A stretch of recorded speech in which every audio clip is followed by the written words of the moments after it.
witnessed UTEP with a straight sets win over Clemson to punch their ticket into the semifinals of the NIVC. The crowd was electric. The crowd was packed. And the big story is the play of the team. And then in between the second and third set, new UTEP head football coach Scotty Walden got out there. And it seemed like it was something out of the page of like a WWE match from the 80s. He just sprinted around, started like getting the crowd all fired up, got in the microphone, started yelling and screaming, and you can tell that he was what a great way to start it off for a head coach, right? His first UTEP sporting event is a sold-out crowd to watch a UTEP volleyball match. Yeah, I'm not going to take away anything from the volleyball team first with what I say because, man, what a victory. They also faced a little bit of adversity. I was watching the game on ESPN+. Great job by Duke Keith calling the action in this volleyball matchup. And I thought that they actually faced adversity. They had a chance to actually lose in the game, but They persevered, they pushed through it, and as a result, they ended up closing it out and beating Clemson when it was all said and done. The fact that Coach fired everybody up, I mean, even both teams stopped for a second. Like, that's what I would notice also on the ESPN Plus broadcast. They stopped and they watched the coach just go all over the court and be real excited and pump up the crowd. I mean, what a 48 hours, which is now trickling into 72 hours for the first 3 days of Scotty Walden here at UTEP. It's crazy. And should we really be too surprised with what we had a chance to see? I mean, that's just him, right? I mean, he's being himself. It's not like you're really seeing anything that he's not. Here's a guy that just loves to get fired up. Simple as that. Exactly. You know, another thing that I love about Scotty Walden, the fact that he is so media friendly. He joined us for almost 20 minutes yesterday, Steve, ahead of all of this, and he is. I don't want to spoil too much, but he might make another appearance on 600 ESPN El Paso before the week ends. I love the fact that he's doing this early on into his tenure as head coach at UTEP. Yeah, I do too. It's very, very cool. And, again, it's what you want to see. It really is. Somebody that's just involved, excited, and more than anything else, he's a fan. That's the best way to put it. And the energy. My God. Can you imagine how the athletes are going to be feeding off of that energy? I mean, you don't really see head coaches that could probably go out there and start banging around without a helmet and have no problem with it, and that seems to be what he's all about. So Scotty was there with family, excited to see what happened as far as the UTEP performance goes.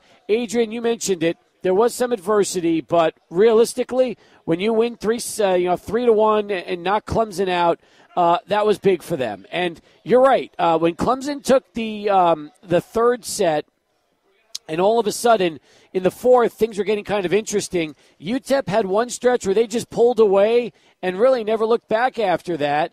And the crowd helped fire them up. The atmosphere was electric. And, again, it just goes to show you how starved this city is for a winner. Think about this. We're not talking about the UTEP volleyball team in an NCAA regional. We're talking about them in the NIVC bracket. And to minor fans, they don't really care. They just want to see a team that can win, excite them, and get people pumped and get them going. That's really all they're looking for right now. That crowd was electric. The fact that fans stormed the court afterward, and there was a lot of students there as well. They were all excited, fired up to be a part of it. That's what you want to see. I mean, it makes you excited that this is one of those things that is going on in town right now, and that everybody kind of knows about this too, Steve. You ask people about the volleyball program, everybody speaks positively about Ben Wallace, the squad, and what they've been able to do here in this postseason run. Yeah, that's right. That is right. No, I love it. I absolutely love it.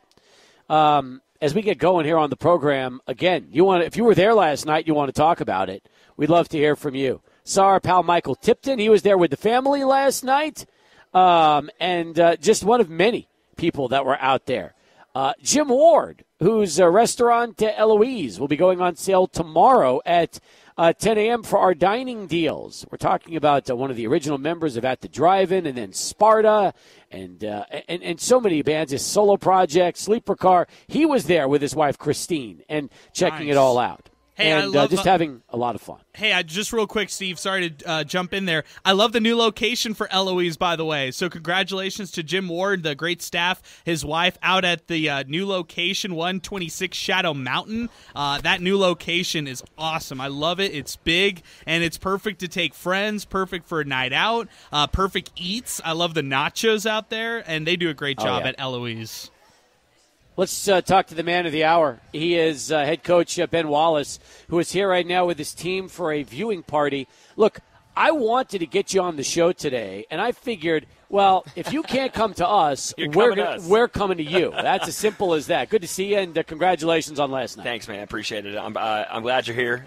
I love this place. I love Union Drafthouse a lot. I mean, I think Nick Bauer and his group that own this these couple of spots across the city, they're really fun places to watch sports, and I thought, what better place than to come pop up here in the upper area and just watch a little volleyball, see who we play on Sunday, and we'll go from there, man. Well, that's the best way to go, because right now we've got the match that started about 10 minutes ago, South Florida and Georgia Southern. Handicap that for me. Yeah, South Florida's got two spectacular outside hitters. They're both foreign. One's from Brazil. The other one's from Turkey. They set like over 50% of their offense goes to those two. When they're playing well, they're hard to beat. When they're not playing well, they're beatable. Georgia Southern, on the other hand, is in a 6-2, similar to ours. They play really hard. They got a really good defense. They got a good blocking team. They play in a tough conference, the Sun Belt. So it's going to be a pretty good matchup. It's going to be pretty close game.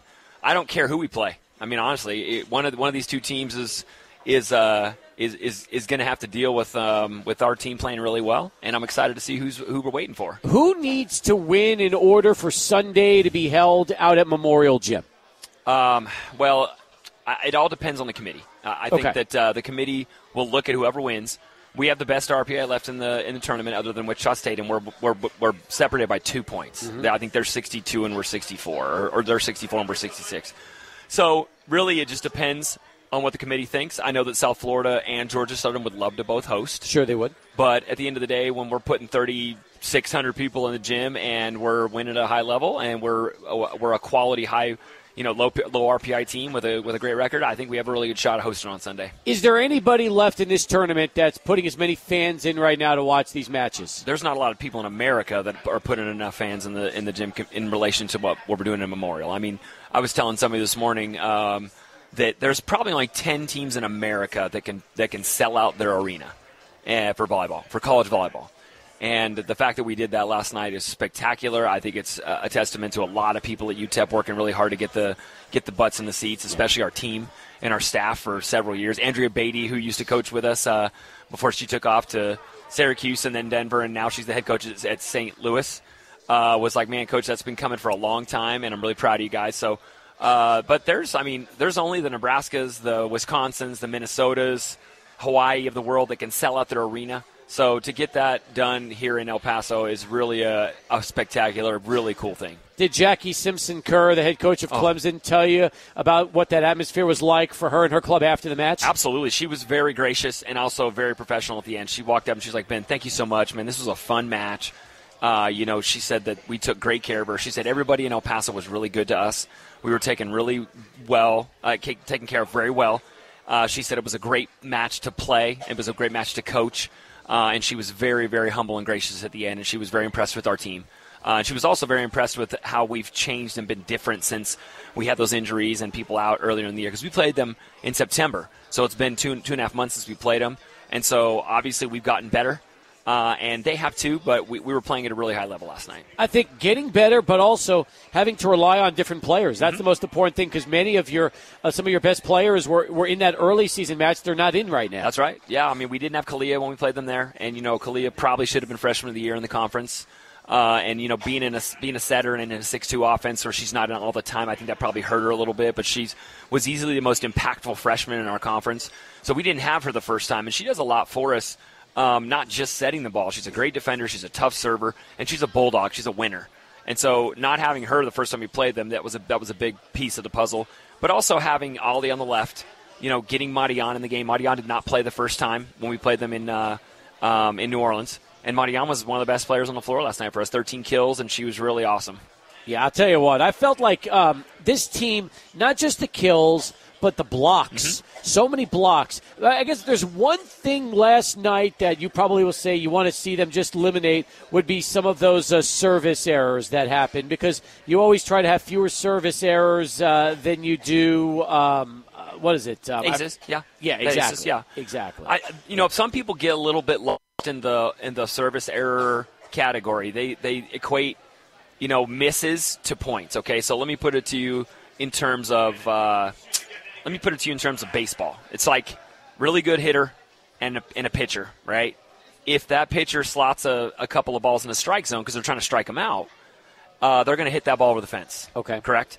So if you don't try to pitch them up in the zone, down in the zone, inside, and drop one in the dirt every once in a while, if you don't do that, they're going to smoke the ball over the fence. So the same way with serving. You've got to miss a few times to take some risks and some chances. Otherwise, that team is going to pass it well, set it well, and hit it well back at you. So there's risk versus reward. And we're one of the best serving teams in America because of it, but we're also very high error. So that ratio should generally be, like, I'm good with 4 misses a set. Okay, 3 to 4. 3's perfect. If we miss 3, that means we're serving really nasty and we're hoping to get 3 or 4 aces, or we're pressuring the hell out of them. And last night we got, I think we had 10 errors and 8 aces. That's a really good ratio. I think that's good to know, so people realize that the service errors are not due to fatigue. No. It's due to simply trying to place the ball either low or high That's in a correct. certain spot. Or left or right. Right, yeah. and it misses. So, That's right. I mean, because sometimes people will watch these matches and they'll see these service errors and they'll think, oh, man, this team is they're gassed. Yeah. But that's not the case at all. Well, and also sometimes they think of it as a lack of, like, attention to detail. You're back there and, think about really, really good pitchers over the course of time in Major League Baseball that miss by a ball or 2 on purpose, but they're setting up another pitch. And so we do that from the service line. We will drive you deep, and we'll drive you in a seam on purpose and then drop one in front of you. And that's something this team, in relation to a lot of my other teams, have that others didn't. We can go curveball, we can go changeup, we can go splitter, we can go fastball. We got a lot of ways to hurt you from the service line, but part of that is the risk, and you're going to miss every once in a while. So if we average around 3 misses a set, but we're pressuring the way we've been pressuring, we're going to be in really good shape. I'll tell you what, the crowd was terrific. We know that. Scotty Walden loved it, and then he got up there, and in between the second and third set, decided that he was going to try to fire up the crowd like they even needed to be fired up. Hey, you know what? I hadn't met him yet until the actual game, and so I met his wife at the press conference. I gave her 2 volleyball shirts, one for her and one for him. And I said, these are for tonight when you guys come. And I said, I hope to see you guys there. I look forward to meeting you. And I met her before the game. He was in his suit, and he was doing his, football coach thing. Yep. You know what I mean? Yep. And getting a chance to meet people and kiss some babies and hug some necks. Right. But then he went and changed in our equipment closet to put his volleyball shirt on. And that meant a lot to me because he wanted to show the support for our team. And when he got out there, he did what I think he's going to do for a long time here in the city of El Paso, which is just exude energy, be him. That's him. He wasn't putting on a show last night. That's him. Like, that's the way he is. He is fully on board with, bringing energy every day. He's a ball of fire. I think he's going to fit in great here. My assistant Courtney giggled after the match and said she's going to start a podcast with Lily Valdespino, our SID, and it's going to be me, Joe, and Scotty on it, and they're going to put a time limit on how long we can talk. Oh, that's going to be. I like that show. That's show will be a be good fun. show. Yeah, it will be. There'll be a lot of fights. She sounds like it's a presidential campaign where you get, your mic just shuts off after a certain time, and I said you're going to have to do that with those 3 people. Oh, I love that. That is terrific. All right, so you've been a part of so many NCAA teams over the years in New Mexico State, and really what Mike's done for all these years. Now here you are at UTEP. You're building it. You're seeing the results. You saw the crowd on Wednesday. You might get another shot again on Sunday. How do you describe, as a head coach, really what an experience like this, what it means to you? Well, it means a lot to us and to our team because of the extra little motivation and juice it gives us to know that we're going to have that crowd behind us. But it also does a lot for our recruiting and for our fan base and for our program's growth. Last night we got a commitment from a local El Paso player. I can't name her because she's not signed and committed yet. Yep. But she was there and saw our crowds, and we're just – those things are immeasurable. To show people, even in El Paso and outside of El Paso, what we're doing here. Why wouldn't you want to come and play in front of 3,600 people? Yep. Or just we averaged over 1,200 this year. So just to come in a regular average volleyball match on a Sunday or Saturday in Conference USA, you're going to be playing in front of sometimes 12 to 2,000 people. That is worth its weight in gold. People want to play in front of a big, giant crowd and have their juices flowing. They don't want to play in a boring arena with 12, 15, 200 people. They want to play in front of a crowd. And so that's really helping us right now on a lot of fronts, but also the city's starting to really see the product that we put together for the last 5 years, and they're really starting to be excited about minor volleyball. If this is any really idea about what to expect here, Georgia Southern leads 17-16 over South Florida in the first set.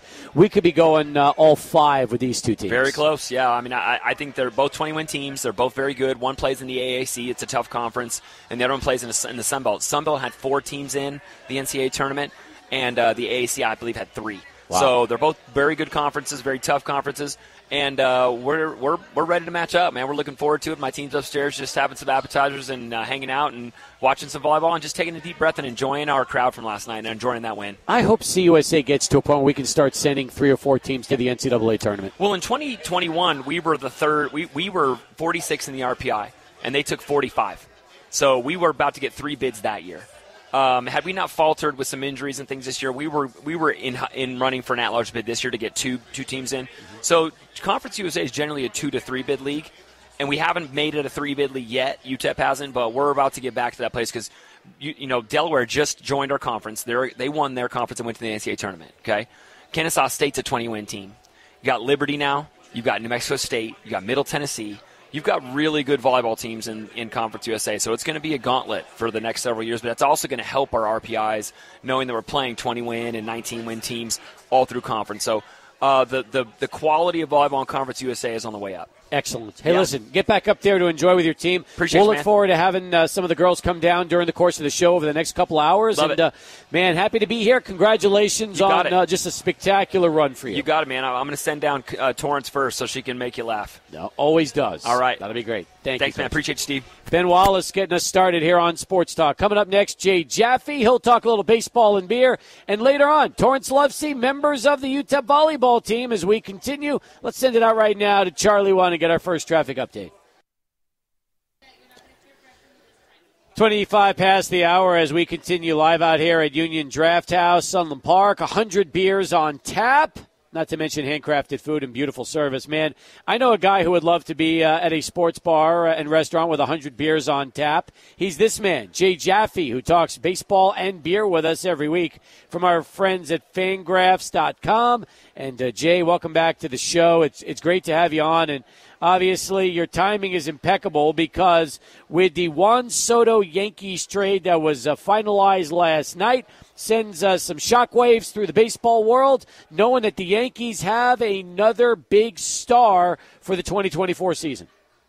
Yeah, the Yankees really needed to do something to prop up their offense, which was really bad last year and particularly bad in left field. And Juan Soto is a wonderful fit for that. You're talking about one of the best hitters in baseball.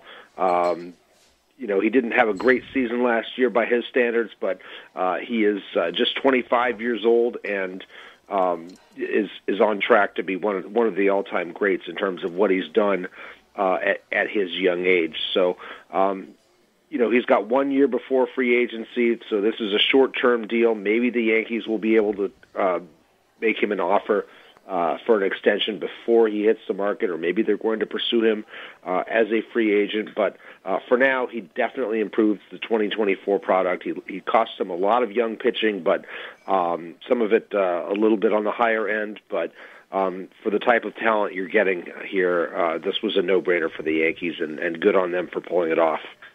So some Yankee fans feel they fleeced the Padres with the return that San Diego got. San Diego fans aren't overly thrilled with 4 pitchers and a big league catcher as the return. But knowing it could be a 1-year rental, you tell me, did you feel like the Padres did good addressing the needs with 4 young arms? Yeah, they lost over 600 innings of Major League pitching this past year, including Blake Snell and Josh Hader to free agency. So they have to do something to round out that rotation, and their budget is a bit tight right now. The loss of their broadcasting deal is having a big impact on their budget. The death of Peter Seidler, certainly, who's the one who had the vision for how this spending was all going to pay off in the end. also having an impact, but that and the fact that they missed the playoffs, so they've got to cut some costs here. Michael King did very well in the rotation with the Yankees late last year and has pitched very well for them overall since coming up. Drew Thorpe is one of their top pitching prospects, perhaps their top pitching prospect until this trade. The rest is kind of back rotation filler, but those two guys, they're going to have 6 years of club control for Thorpe, 2 years of club control for King. That's a great return for for 1 year of Juan Soto. Yeah, I would agree with that. As far as the Yankees go, I know they're not done. In fact, the move helps, but it still also means that Aaron Judge might be in center field in 2024, despite Trent Grisham and Alex Verdugo coming over. You tell me, how many more moves do you think the Yankees need to make in order to stay right there, not just with the top teams in the AL East, but the Houston Astros and really the top teams in baseball? Yeah, I mean, their lineup still needs some help here. Their starting pitching still needs some help. Their bullpen still needs some help. They've got a lot of uncertainty here in all of those areas. Juan Soto, doesn't solve things by himself. The outfield pieces don't fit together great. Trent Grisham can maybe do some caddying if Aaron Judge is going to be the regular center fielder. I hate the Alex Verdugo trade. I am not a fan of that guy on any level. I was hoping for the Yankees that he was going to be a piece that was going to be flipped to the Padres, but in the Soto trade, but that wasn't the case. He does not. He improves the outfield production only by getting it up to league average, which it was not. Besides Aaron Judge last year, but this is a guy who has failed to live up to expectations and had some behavioral issues off the field as well. So I'm not terribly optimistic that he's going to be a big help, other than maybe a change of scenery contributing to that. Now, if they land Yamamoto for that rotation, that would make a big, big difference and give Garrett Cole some much-needed support after the top of the rotation. Yeah, they had so many injuries last year that really they need another strong starter besides Cole. I mean, Nelson Cortez was an all-star in 2022 and was replacement level in 2023. Carlos Rodon, their big free agent acquisition, dealt with injuries for most of the year and really was ineffective when he came back. So hopefully, with a full off season of training, he will be in a much better place. They've got to depend on the in-house guys to do well, but yeah, they need a strong pitcher from outside the organization, and Yamamoto is the best out there. He's going to cost a lot of money, but all the scouts think that this guy's the real deal, and I think if given the opportunity, the Yankees should pay that cost. More with Jay as Sports Talk continues, but first, right back to Adrian and this Sports Center update.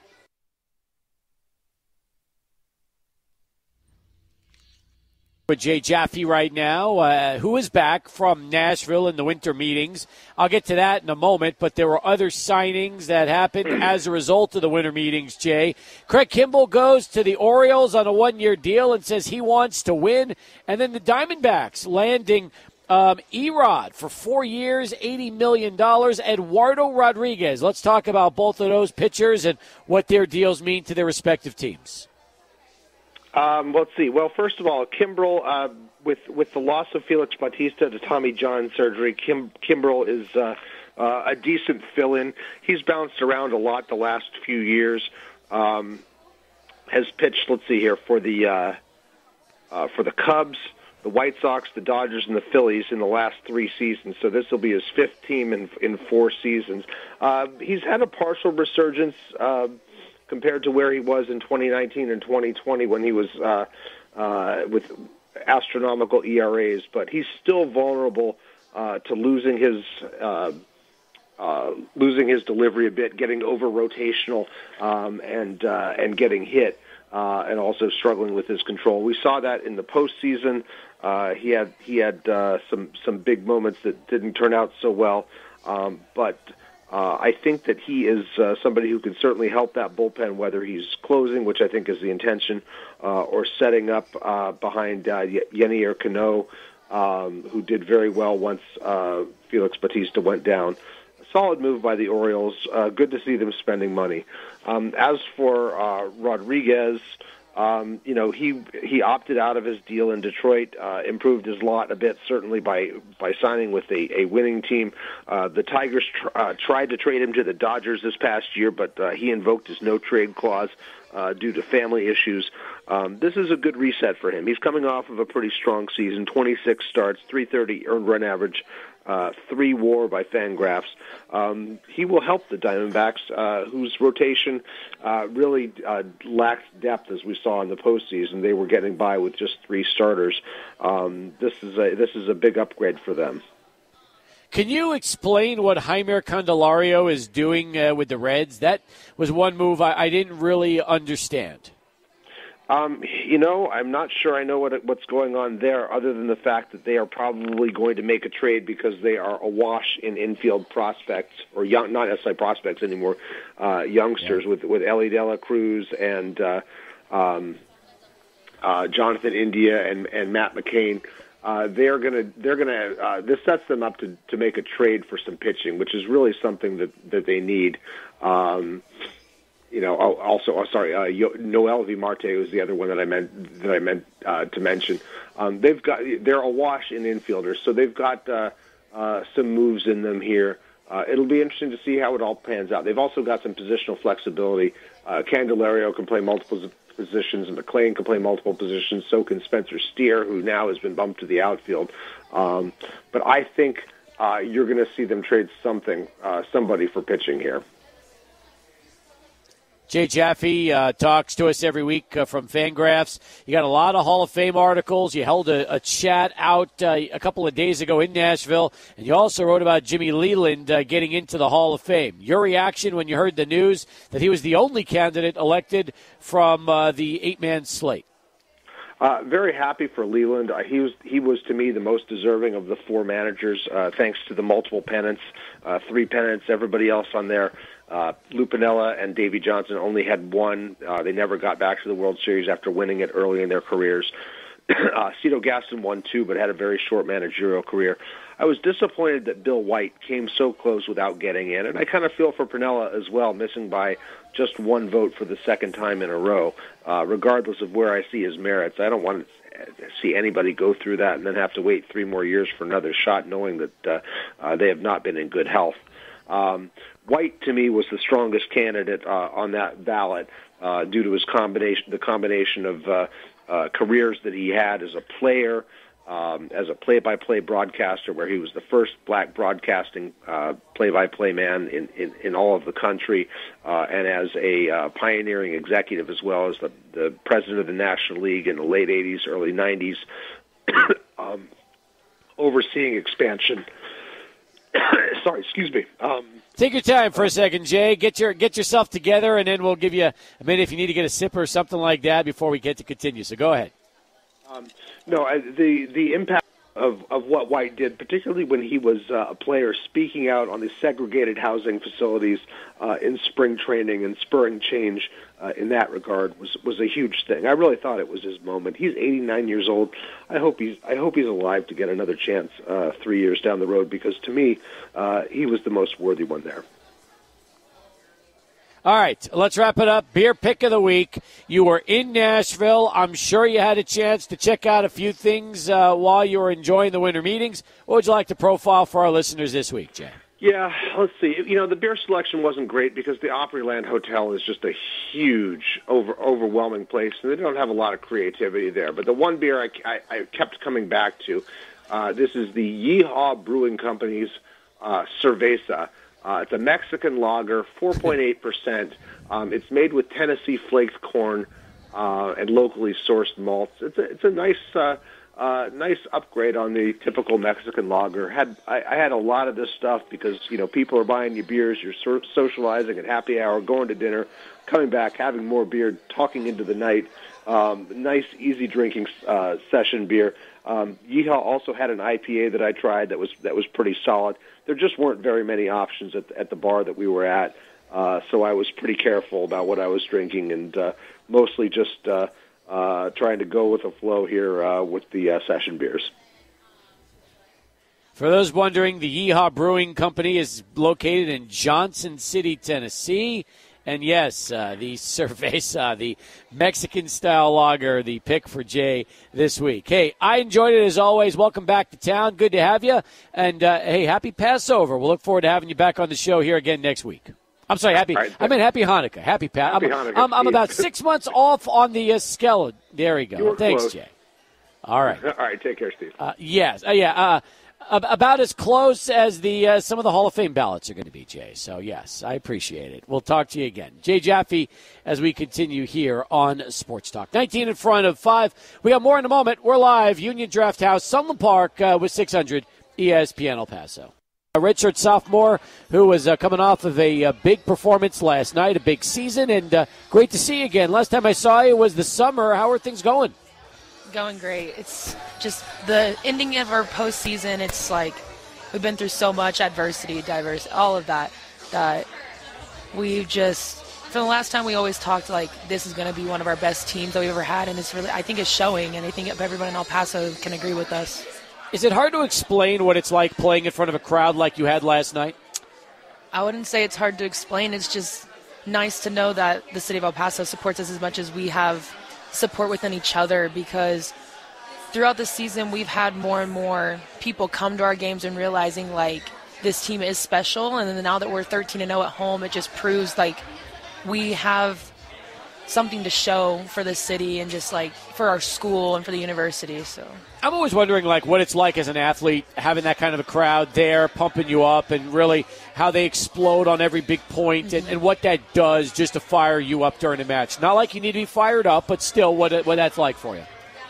When you run out before warm-ups, you just get instant chills just seeing how many people are in there and how much they cheer for you. And then once the game keeps going, it's like you really feed off of their energy. And yesterday, after the third set, while we were in the huddle, I just kept saying to them, like, we're not going to lose how we did last time, because we are a way better team with each other. Like, let's give the crowd something to cheer about again, because that wasn't UTEP volleyball. Like, let's finish the game how we know we can play. So you look at the adversity you faced all year, injuries and next person up kind of mentality.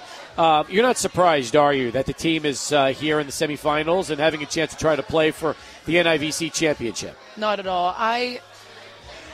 After the conference championships and us losing in the semifinals to like WKU, we knew that we were just as good as them, like to even get there. But it was just like that one little step that we're just still like that close to making it there. And it's hard knowing like you can be that close, but it's just, this is another chance for us to prove to everyone like UTEP volleyball is a good team. You know, that match was tough because you had them on the ropes, and I felt like in that fifth set, when they had that replay review that took a long time, it just, you were never able to get back after that particular review. It seemed like that was really something that Western was able to use to their advantage. Right. And that's happened a couple times this season, too. Like, maybe not in fifth sets. It was, like, second or third sets. But it really does, like, when you know that could have been our, like, that should have been our point, and everyone's, like, in it together, and then that one point can just turn it. Like, when we played at Western Kentucky, like, that one point after Sarah went down, it was, like, that was just the turning point. So we're in it together. Like, we all fight together. We all lose together. We win together, so... Torrance Lovesey with us here on Sports Talk. It's your third season with the Miners. So you did this a few years ago, the NIVC, correct? Was that your first season, or?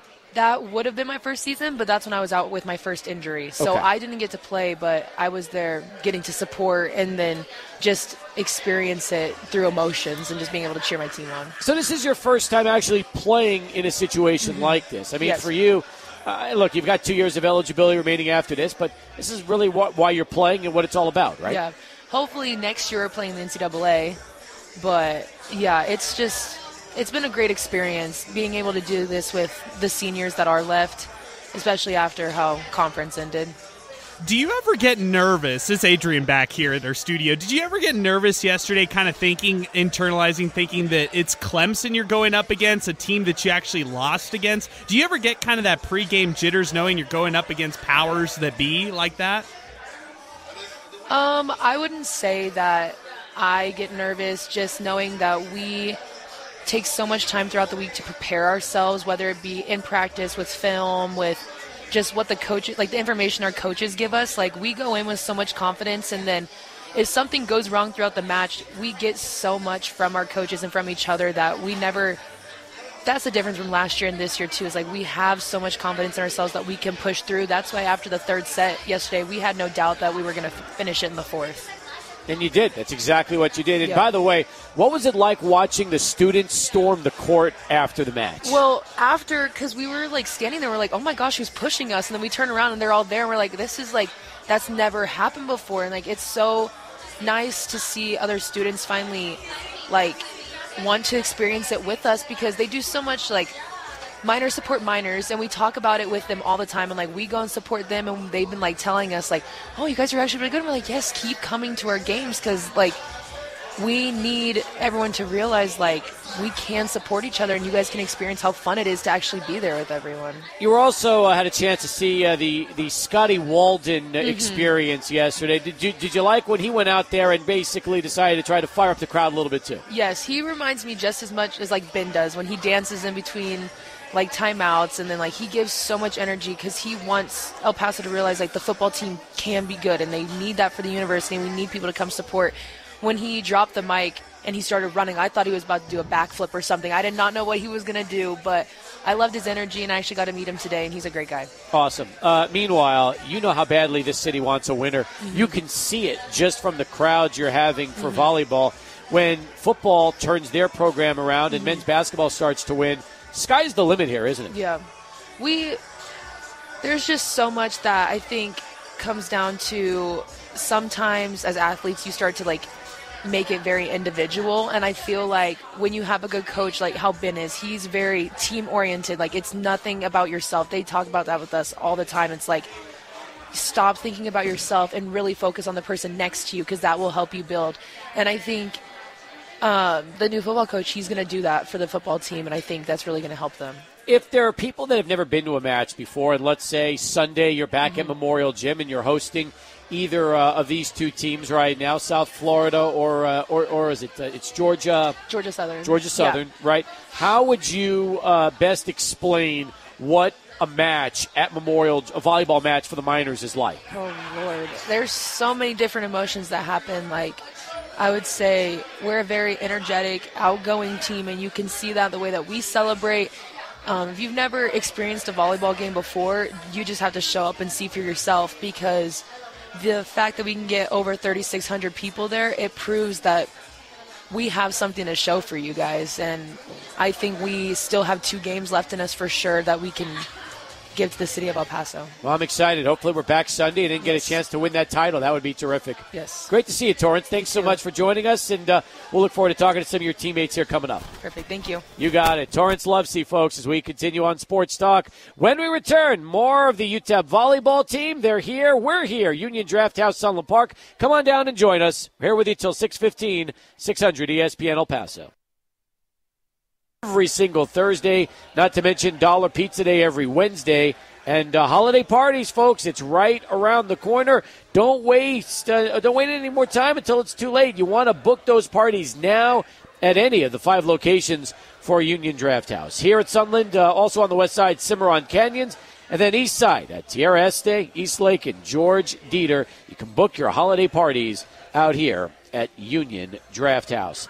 Well, we have another member of the UTEP volleyball team with us right now. Excited about having a chance to meet Kaya Weaver for the first time. Welcome aboard, and great to see you. How are you? Thank you so much. I'm so good. Well, it is great to have you. It's your first trip with us on the show, and I'll tell you what, I was telling your teammate, Torrance Lovesey, this a little while ago. You know, we've had players on throughout the season. I don't know how we haven't had a chance to have you on yet, because you've just been terrific ever since your freshman year. You were all CUSA freshman, and now just having an opportunity to help lead this team as a sophomore. Tell me a little bit about how your time at UTEP has gone for you so far. I think it's been amazing. I've grown in every aspect, and I'm still getting better. I feel like with Coach Wallace, we've barely scratched the surface. That's what he tells me all the time. And it's been amazing. I love my teammates so much, and it's so fun to go through this whole experience with them since last year and now. And I love El Paso. I love the city. I love all the people. How do you describe the season so far? Because here you are, you're in the semifinals of the NIVC. I know the NCAA tournament is your goal. It's everybody's goal at the start of the year, Kaya. But you look at the run you're having right now, the crowds you're drawing. How do you put all that into words? I honestly don't know what words to put it into, because from the very beginning of our season, we started off beating Washington, and they were receiving votes for the top 25. So we started off strong, and then it got a little rough mid-season. Of course, we lost Sarah Pustahia, and that was really rough on all of us. But I feel like we really found our identity again as a team and as a culture and as a unit, and I feel like it's been amazing ever since. You mentioned Sarah Pustahia's injury. What does she mean to this team, especially when you have her healthy? So much. She means so much to all of us. I love Sarah. Everyone loves her. She's been so positive ever since it happened, and we've been with her for every single moment. So, we play for her. All of us play for her. I have a big thing for playing for her. So, she's with us through every step. You've had terrific crowds so far, really. 2,600 last Friday night at Memorial Gym. Then over about 12 or 1,300 for the Saturday match, and then you follow that up with 3,600 last night. That's just a mind-boggling number. But if you were at Memorial and you saw the crowd and saw the excitement and the energy, how do you describe what that does to you and your teammates? It gets us going. We really play so much better at home than away, because El Paso has our back when we're in Memorial. It's actually kind of funny because sometimes it's so loud when we're in serve receive that we can't hear our setters talking to us, we can't hear back row.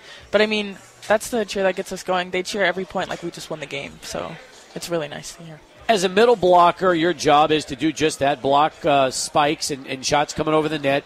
I believe I was looking at the numbers. You have about 164 total blocks this year, which is a huge number. But you also have a ton of kills. In fact, you had, I think, 10 kills last night against Clemson and 8 blocks. So You tell me, what do you enjoy more? Do you enjoy getting the point more off of blocking shots, or do you like to finish it home and spike it?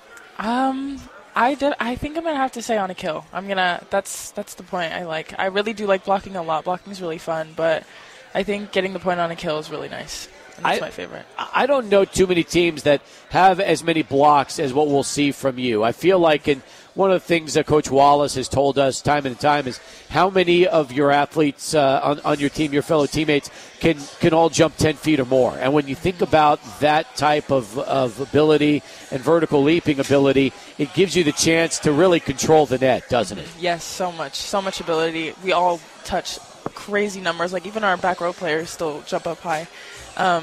We definitely use it to our advantage whenever we can. I feel like we're really smart with our hands this year. We've gotten a lot more disciplined at it. So, we use it to our best ability. All right, so you tell me. I'm looking at, really, for you, your numbers. You're 6'2". If you had to, would dunking a basketball be no problem?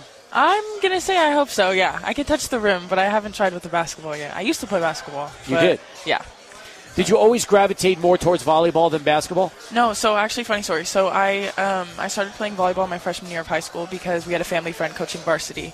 And then COVID hit my sophomore year, so I took it as a sign to quit basketball. And I'd been playing all of my life, and then I just fell in love with volleyball. So I quit basketball, and then I kept playing volleyball from there, and I put all my time into it and my dedication. So tell me about why you decided for you COVID was a sign to quit basketball, because you could have said COVID was a sign to quit volleyball. So how come basketball versus volleyball? Well, honestly, I think I was falling out of love with basketball and finding out that I was good at volleyball and that I actually really enjoyed it more than I did basketball. I think I just took it in that kind of sense because I was already on the fence of continuing to play basketball anyway, so I took COVID as a really big sign.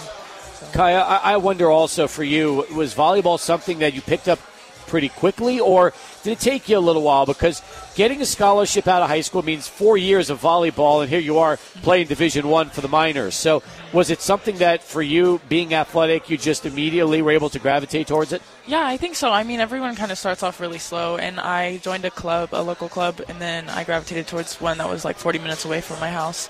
And I got better there. Like, I continued to get better from high school and then club for the next, 2.5 years because COVID shut down some of that. But I definitely think I got situated to it, really fast. And I kept putting, a lot of hard work and dedication, like I told you, and I just got better every single day. So, yeah. You're from Galt, California. Tell us where Galt is. Galt, California is it's 40 minutes south of Sacramento.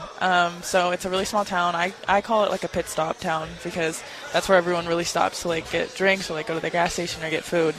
But it's an amazing little town. Galt stands for Great American Little Town. So I love it. And it's Northern California for you because you're not that far from San Francisco. Yeah. And in that area. So is volleyball pretty popular over there in Northern California? Yeah, it's pretty popular in Northern California. I wouldn't say Galt. I feel like in Galt, soccer is more of the sport. But, yeah, it's pretty popular in Northern California. It's very competitive.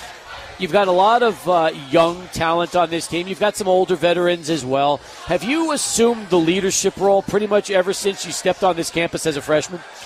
I'm not sure yet. I have no idea. I think that we have a leadership role called the Energy Bus, and Sakira Lacora is that for us, and she does an amazing job at it. But sometimes I help her with it because I'm very energetic. At practices, I'm always dancing. Especially with Alianza Darley, we're always dancing. We always get us going.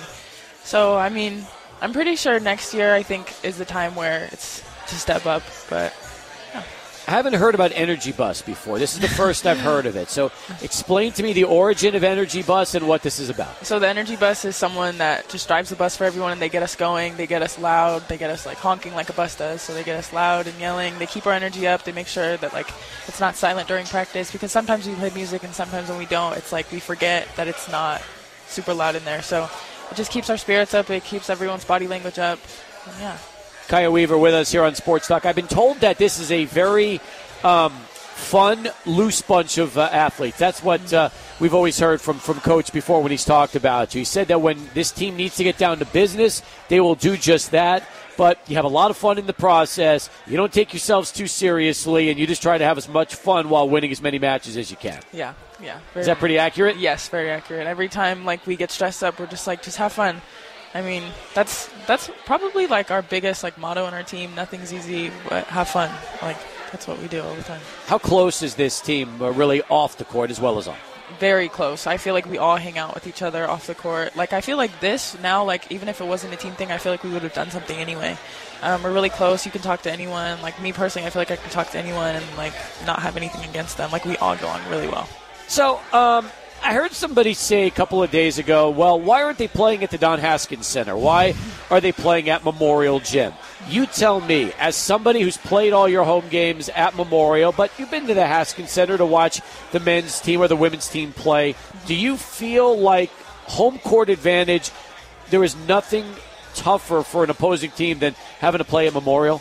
Yeah, definitely. I feel it's super hard to play Memorial. I feel I would not be focused at all if I was the other team playing against UTEP. And hopefully I'm never in that situation. But I think it's amazing. And I feel the atmosphere would be the same in the Dawn. It's just there's more people there, and I feel it's going to be even louder. But in Memorial, I feel we have a really big home court advantage because it's, like I said before, it's small, but it's not big, But it gets it rocking. We call it Club Memorial. Nice. What do you like the most about UTEP and El Paso so far since you've been here? I love the food. I love Scenic Drive, the overlook of all of El Paso. I really love that. I love the people so much. I just love going out.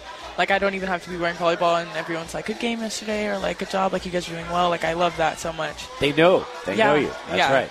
Yeah. That's cool. You said you like food. Are you a foodie? Would you classify yourself as one? Yeah, I'm a big foodie. I love food, all types of food. So. What's your favorite so far in El Paso? What have you had that you say is just the best? You can't go without it. I'm gonna have to say Leo's Mexican restaurant up by Walmart. That's definitely Maddie Gant and I were roommates, and so we go all the time.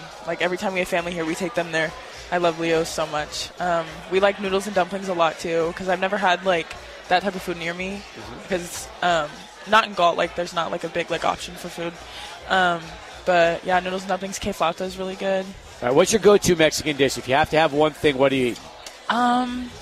Probably either enchiladas or a burrito. Oh, nice. As far as the enchiladas go, green or red? Green. All right. See, we're learning now. Were you a Mexican food connoisseur before you came to El Paso? Yeah. So Galt has a lot of really, really good food trucks, and Actually, can't wait to have those whenever we get back because it's authentic and everything. It's like, since Galt is so small, like our population's like 22,000. So we really, like, everything's made from the heart there. Like, I love the food there, and the people are even better. Like, some of them I grew up with. So, yeah, it's cool. As soon as this season wraps up, it's the start of beach volleyball season. Are you playing on the beach team? No, I will not be playing beach. I like beach volleyball, but I feel like I like it as, like, a fun thing to do, like, during the day. But I don't know if I could do it collegiately. I feel like there's a lot going into it, and I feel like it's really hard to jump in beach and move around, so it's going to be hard to get acclimated to that. I know this also sounds kind of crazy, but could there ever be such a thing as volleyball burnout, where when you go from indoor right to beach, it's like you're playing so much volleyball, you almost want to give yourself just a little bit of a break? I feel like it's possible, but at least with me, I feel like I can't get burned out of volleyball because I love it so much, and there's so many different things that it can do for you. Like, sometimes it's like people's escape, and that's what it is for me. So I don't think I could burn out of it if I did play beach after indoor. But. Have we figured out a way to get you an NIL deal at Leo's yet? Has that happened? No, but I really wish it could happen. All right, we got to talk to some people. You know, they've got a thing called the Mr. T special. Maybe we could find a way to name it after you or something like that. It'd be kind of fun. Yeah, that'd be cool. That'd be actually really cool. But, awesome. Yeah. Hey, Kaya, it was great to meet you. Thanks so much for spending some time with us, and look forward to the next time we get to chat with you. Thank you so much. You got it. She's Kaya Weaver, folks, of the UTEP volleyball team, as we continue. 17 past the hour. We are live. Union Drafthouse. More sports talk in a moment, but first, let's go to Charlie 1 and get this traffic update.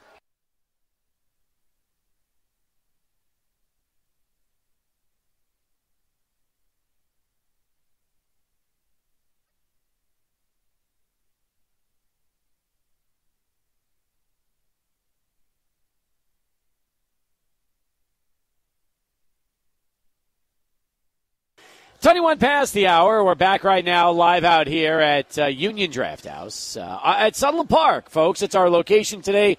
We're here because the UTEP volleyball team is here for their watch party, scouting if it's going to be Georgia Southern or South Florida. Right now they're tied at 17 in the third set. South Florida leads, however, 2-0 in their best of 5. So if South Florida can beat Georgia Southern in straight sets, they will meet the Miners in the NIVC semis, and then we'll find out if it's going to be either out there in Florida or if it will be here at Memorial Gym. Meanwhile, tomorrow's show is going to be epic. That's the best way to put it. I am going to be out, and Adrian is going to be out. So with the two of us both out of commission tomorrow, we were trying to figure out what would make the most sense. So, Adrian, you know as well as I do, when we started talking about this, for us, the fill-in host, it was an absolute no-brainer. That's exactly right. We always turn to the brain trust. We turn to Lane Frank. We turn to Zay Galindo. But we have a new member of this group, which is now turned into a trio, I should say.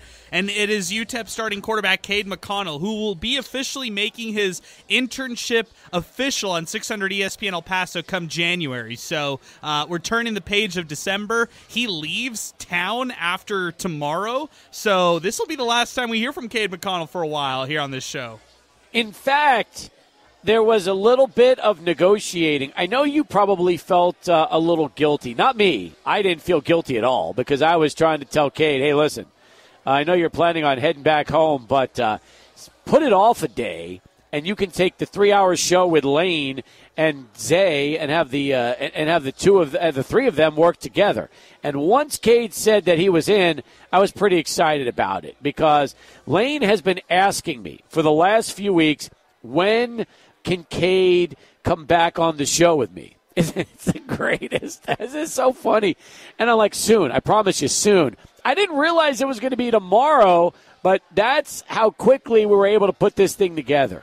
That's exactly right. I mean, Lane's enthusiasm mixed with Cade's understanding and flexibility with the schedule, plus Zay, who is, by the way, anybody out there, you got to start watching some Chapin track because our very own Zay Galindo will be a part of it. He's going to be trying to get out of track practice early, so this can happen as soon as tomorrow, starting at 4 o'clock, and they're going for 3 hours, 4 to 7 tomorrow, wow. 600 ESPN El Paso. 3 hours tomorrow, 4 to 7. And by the way, already Lane posting on Instagram at Schoolyard Sports has said that he's already got a great post. And it shows Lane with the background from the Pump Brothers Foundation celebrity dinner. And he has superimposed the ESPN radio logo right on the top left and says, I am hosting ESPN 600 radio tomorrow from 4 to 7 p.m. Mountain Time again. Co-hosting will be UTEP starting quarterback Cade McConnell. And he's pulling strings. I don't know how he did this. Let's be honest. Adrian, let me just put this into perspective, okay? We are the UTEP flagship. Therefore, when we were on location at Memorial Gym yesterday, and we asked to have new head coach Scotty Walden with us on the program, they were kind enough to give him the opportunity to join us in our last 20 minutes of the show. So we finished off with Scotty. If you missed the conversation, we've got it up on the podcast, listening on demand, wherever you listen to 600 ESPN El Paso from yesterday's show. And it was a lot of fun. However, yesterday I get word that not only will Lane be ready to go with Cade, but they have already lined up Scotty Walden as an in-studio interview tomorrow during Sports Talk with Lane and Cade. And I'm not surprised because one thing I've learned about Lane Frank, he is aggressive and he will find a way to book anybody he can for his shows whenever he's hosting. Well, think about the new UTEP head coach, Scotty Walden, right? Because he told everybody, media members, fans who were there yesterday at the introductory press conference, the UTEP admin, he told everybody, I'm not about taking no for an answer. That's kind of like Lane Frank, right? He's not taking any no for an answer here. He went out on his own, got a chance to get Scotty Walden on the show tomorrow. So not only did we get a chance to have him for 20 minutes yesterday, but he will be spending 20 minutes with Cade, Zay, and Lane tomorrow. I don't know how he pulled this off. This is amazing stuff there by Lane. He's well ahead of his age right now, booking guests like this. And, I'm just ready for it. And you know Lane, he doesn't sugarcoat anything. The first question's going to be off the top rope. Why are you the right man for the job? It's going to be a hard-hitting question, and it's up to Coach Walden to answer that one right there. How about this? Lane sent me a text he received from Coach Walden's director of operations. I don't even know who the guy is. And he's already, sending me, the confirmation of the show and doing this and booking windows. And I'm like, wow. I mean, we just met Coach Walden. I didn't even know he had a director of ops. And apparently the director of ops is working directly with Lane, and they're putting these interviews together. So that's pretty amazing. Again, it is amazing. I'm learning as we go with this. So, but the good news is I'm feeling better and better about leaving the show to those two when they're both in town, and the two of us either need a day off, vacation, or we're not around. Oh, yeah. I mean, first off, Cade was talking to me earlier in the week and said that Lane and him have been going back and forth on topics that they are going to discuss. We could also expect to hear from Executive Director of the Tony the Tiger Sun Bowl, Bernie Olivas, tomorrow. Steve, we couldn't even get Bernie Olivas for our weekly Tony the Tiger Sun Bowl Chick-fil-A Pick'em contest like we usually do. But Lane Frank able to pull the strings, getting Bernie on tomorrow with the gang, with Cade and Zay. And then also on top of that, Now, to all our listeners out there, I don't honestly expect Lane to pull this off. But for him to shoot this high, I give him a lot of credit. And he probably won't talk about this tomorrow if this doesn't happen. But he told members of tomorrow's broadcast that he is shooting to try to get Notre Dame head coach Marcus Freeman to call in on the show. With you a big want to know maybe. Something? I wouldn't be surprised if it happens. It wouldn't surprise me. Well, the one guy I was really hoping he would get to call in tomorrow and use his connections is Jim Harbaugh. That's the guy who I was expecting to hear from. After all, Lane knows the president of Michigan. he could pull a few strings there. So I was actually hoping that Jimmy Harbaugh would call in to the program, since Lane is the biggest Michigan fan on the planet in El Paso. But I think Marcus Freeman would not be a bad choice either. Yeah, I could actually see J.J. McCarthy, maybe even Blake Corum calling in tomorrow, maybe Aiden Hutchinson, an alum for Michigan, giving his 2 cents on the college football playoff. Don't be surprised if these things happen tomorrow on Sports Talk. And then, by the way, Cade, I was talking to him. He was like, yeah, maybe my brother will call in. Some of my family member will call in. And that's all cool stuff. I'm actually really excited that we're going to have a great listening audience tomorrow from the state of California on our streaming services. But Lane is definitely doing something big right now and trying to book some guests. That'll be good. We just have to make sure that they can turn on the control board and know exactly where the mics are and everything else. Because that's the one thing I got to say with this whole thing, Adrian, is we got to make sure that the studio is prepped for them so that they will be good to go when they go on the air tomorrow. Which means, don't take their headphones. Don't steal their equipment, KLAQ or KISS. Leave the equipment where it belongs, right where it is, and let's make sure that way we're smooth and easy to go. That's exactly where I was headed with this, Steve.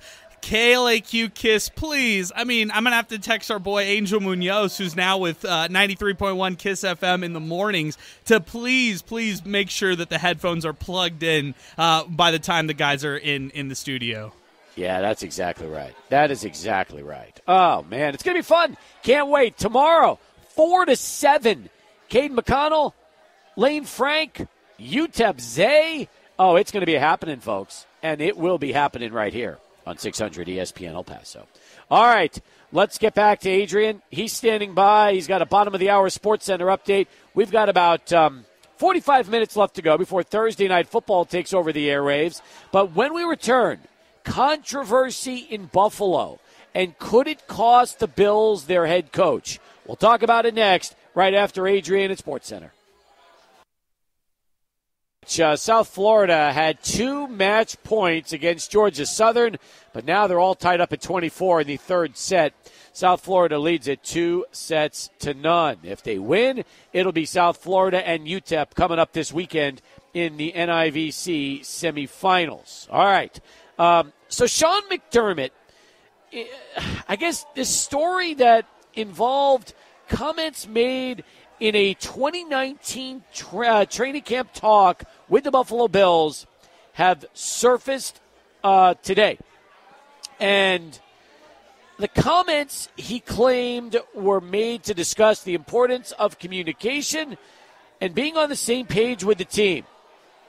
In the process, he mentioned 9/11 in his message that day. And it's a really strange story. Strange story. And by the way, South Florida has just won the match, Adrian, 26-24. So they now have a date with UTEP in the Fab Four of the 2023 NVIC tournament. There you go. UTEP knows their opponent. They were all there to watch it. They probably scouted their opponent pretty well off this one. Then they're going to now go back and break down more film. But what a swift victory for South Florida there, Steve. Oh, no doubt. It was big. And some of these sets were close, but South Florida able to get the better end of Georgia Southern, and now they're going to be heading on to take on the Miners. By the way, on the other side of the bracket, it's Wichita State and Montana State. It's very possible that UTEP ends up hosting semifinals and championships. We'll see. It's going to be really interesting, though, because the Fab Four will be taking place sometime this weekend. All right, so back to McDermott for a second, the head coach of the Buffalo Bills. He told players in a speech back in 2019 to come together. And apparently what he said was that the terrorists on 9/11 were an example of coming together. He asked players in the room questions about how the attacks were executed, referencing the hijackers getting on the same page. Multiple players who were with the team at the time confirmed the story to ESPN. Others who were there told ESPN they did not recall it. When asked why he mentioned 9/11 and whether hijackers were specifically referenced as an example of a group coming together, McDermott said, and I quote, "It was mentioning 9/11 in the context of the team meeting. The goal of the team meeting was the importance of communication and being on the same page as a team." Now, today, McDermott spoke to the media in an unscheduled news conference after practice that lasted about 6 minutes. Said he made the reference during the meeting for, quote, awareness around a horrific event more than anything, and a situation that I lost, as I mentioned, a family friend, really multiple family friends. That was it, end quote. So the question is this, Adrian.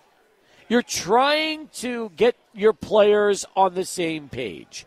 Of all the examples you could possibly use in reference of illustrating your point, how do you actually go with 9/11 and hijackers as a way to try to get your point across to your team?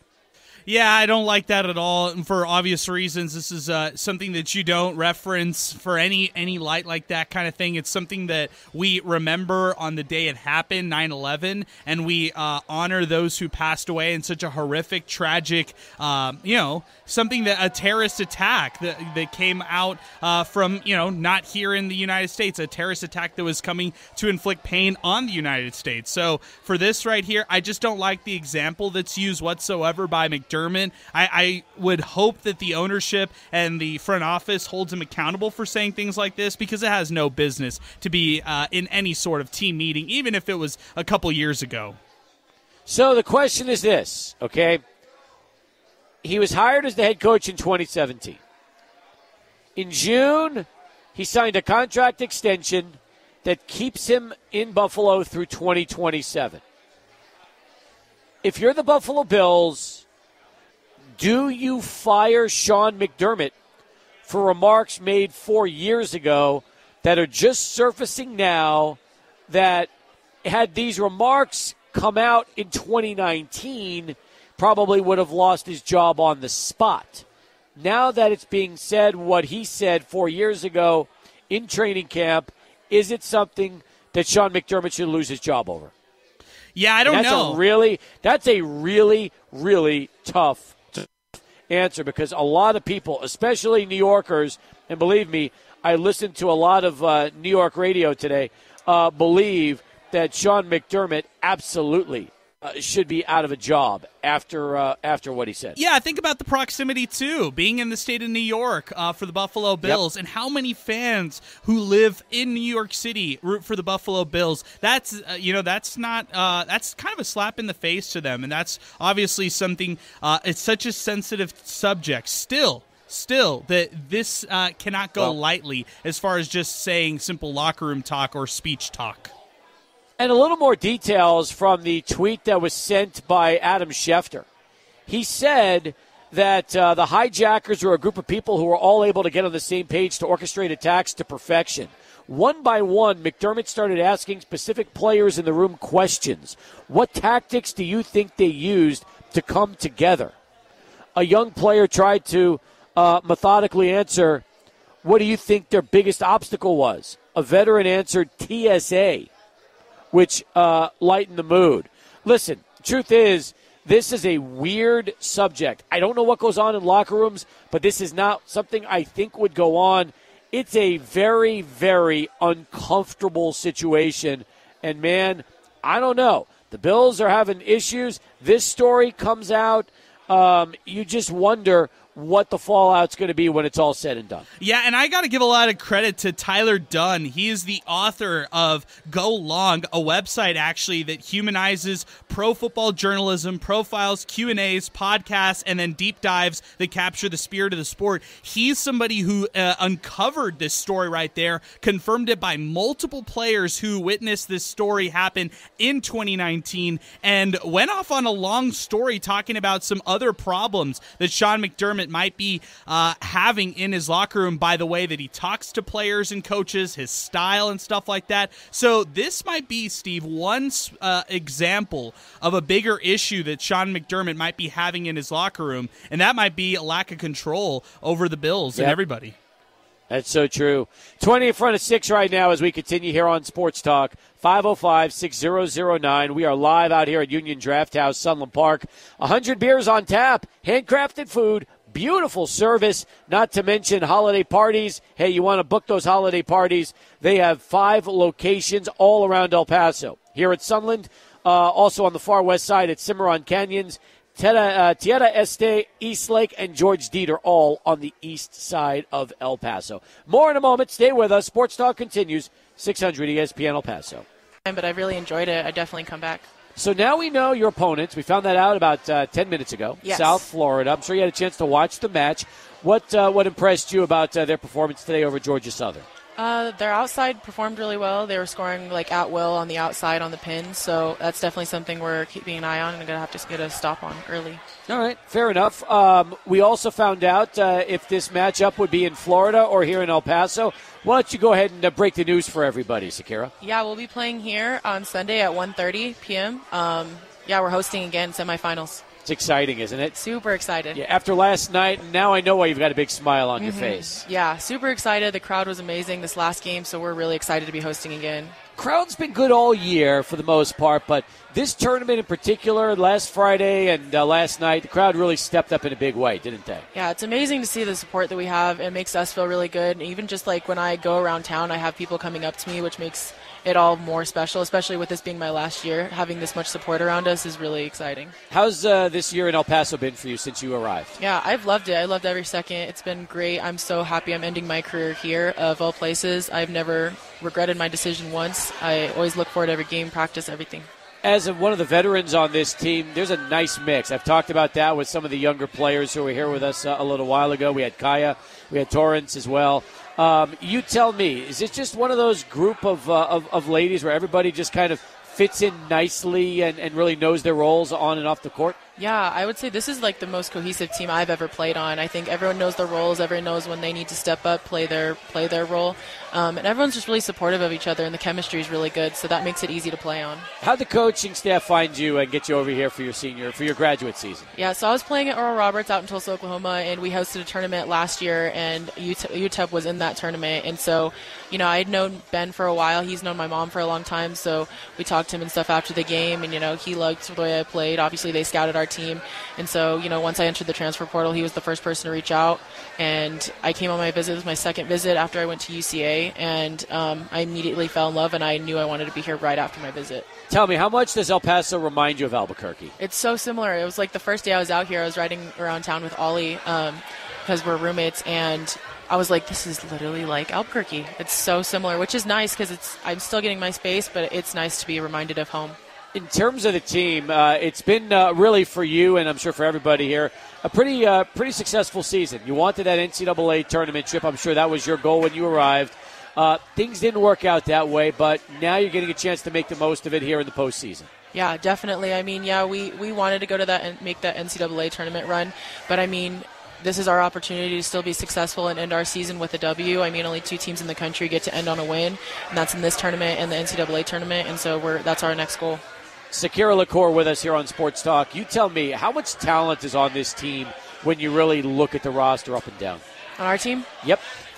We're just so well-rounded. I mean, I think about if I was playing against our team, I don't know who I'd try to stop. There's so many weapons offensively, and then defensively, we have one of the best blocks in the nation, and we have a really good libero. Obviously, our back row's solid, especially when we're serving well. We're really, really hard to stop. So I received a question on our app. I'm going to read this to you. This comes from Coach Fab, okay? And here's what he says. I'm throwing this out there. Renovate Memorial Gym or knock it down and build a new facility for volleyball. Mm-hmm. Thoughts?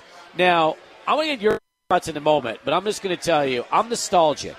I really like old facilities that, to me, come alive with the ghosts of the past when you fill it up and the place gets noisy and loud. And if you rebuilt Memorial Gym, I feel like you would lose some of that. So I'm a big fan of playing in an old-style arena that is loud, it's intimate, and the crowd really gets involved. But it's an interesting question Coach Fab brings up. You tell me your reaction to that. Yeah, I mean, I've heard a lot of that, especially with these last couple games selling out as they have.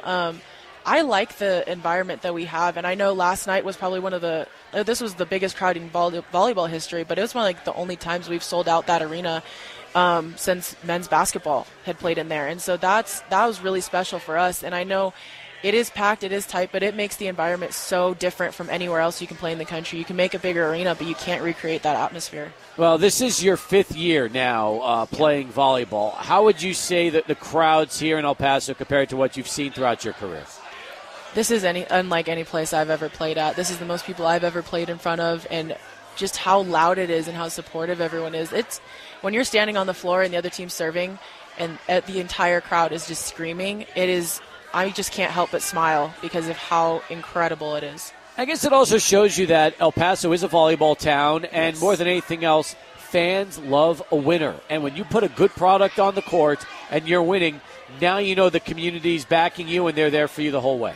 Yes, 100%. We feel the support every day through social media and through the support we get at our games, so we love it. All right, Sakira, so you tell me, once it's all said and done, what's going to be next up for you? What are your plans following UTEP? So I'm planning to graduate with my master's in leadership studies, and I'm trying to start an internship here in the spring out here in El Paso, possibly after this semester moving out to Arizona for another job opportunity, more in real estate in that one, but not sure yet. This is in different opportunities and different types of jobs. So what kind of internship are you interested in? What's piquing your interest here? So my undergrad is in psychology, and so there's some opportunities for an internship in the mental health field out here that I'll have to kind of look into. Maybe some PhD opportunities. So looking into that, we'll see. Good for you. In the meantime, enjoy the ride, because as I've heard from everybody, and I'm sure you'll say the same thing, it's been great so far, but you still have some work to do. Oh, lots of work to do. We still have 2 games ahead of us, and we plan to win it. So awesome. Nice to meet you, Sakira. Thanks for being here, and the best of luck the rest of the way. Thank you for having me. You got it. We'll come back, wrap things up. Final 15 minutes. Sports Talk continues. 600 ESPN El Paso.